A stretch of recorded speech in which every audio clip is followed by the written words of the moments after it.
মিশর বিজয়ের পর ইসলামের মহান সাহাবী হজরত আমর ইবনুল আস রাদিয়াল্লাহু তাআলা আনহুকে সেখানকার গভর্নর নিযুক্ত করা হয়। সে সময় মিশরের মানুষের মধ্যে একটি প্রাচীন জাহিলি বিশ্বাস প্রচলিত ছিল।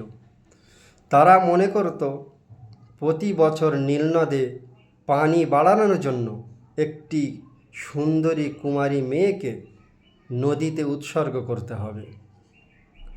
তাদের ধারণা ছিল এই উৎসর্গ না করলে নীলনদ প্রবাহিত হবে না এবং কৃষিকাজ নষ্ট হয়ে যাবে। ইসলাম এই কুসংস্কারকে সম্পূর্ণরূপে প্রত্যাখ্যান করে। তাই হজরতে আমর ইবনুল আস রাদিয়াল্লাহু তাআলা আনহু এই অমানবিক প্রথা বন্ধ করে দেন। এরপর কয়েক মাস নীলনদের পানি স্বাভাবিকের তুলনায় কম থাকায় লোকেরা উদ্বিগ্ন হয়ে পড়ে। তারা আবারও সেই পুরানো প্রথা চালু করার জন্য অনুমতি চাইল, কিন্তু হজরতে আমর ইবনুল আস রাদিয়াল্লাহু তাআলা আনহু রাজি হলেন না। বরং তিনি পুরো ঘটনা আমিরুল মুমিনিন হজরতে ওমর ফারুক রাদিয়াল্লাহু তাআলা আনহুকে লিখে পাঠালেন।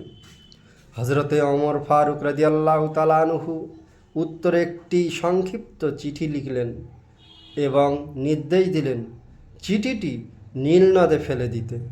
চিঠিতে লেখা ছিল, আল্লাহর বান্দা ওমর আমিরুল মুমিনিন এর পক্ষ থেকে মিশরের নীল নদীর উদ্দেশ্যে, যদি তুমি নিজের ইচ্ছায় প্রবাহিত হও তবে আমাদের তোমার কোনো প্রয়োজন নেই, আর যদি এক পরাক্রমশালী আল্লাহ তাআলা তোমাকে প্রবাহিত করেন তবে আমরা সেই আল্লাহর কাছে প্রার্থনা করি তিনি যেন তোমাকে প্রবাহিত করেন।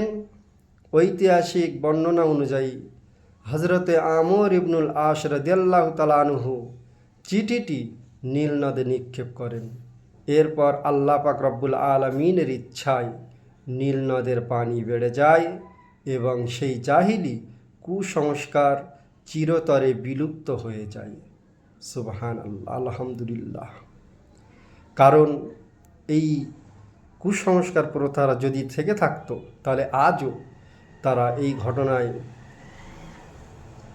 নিরীহ প্রাণ বিসর্জন করত। এই ঘটনা থেকে আমরা শিক্ষা পাই, একমাত্র আল্লাহই সব কিছুর নিয়ন্ত্রক। নদী, পাহাড়, বৃষ্টি বা বাতাস কোনোটিই নিজের ইচ্ছায় প্রচলিত হয় না, সবই আল্লাহ পাক রব্বুল আলামিনের হুকুমে চলে। কুসংস্কারের ইসলামে কোনো স্থান নেই।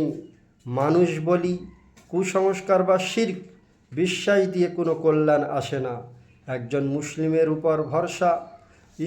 মুসলিম ভরসা করবে একমাত্র সেই মহান আল্লাহ পাক রব্বুল আলামিনের উপর।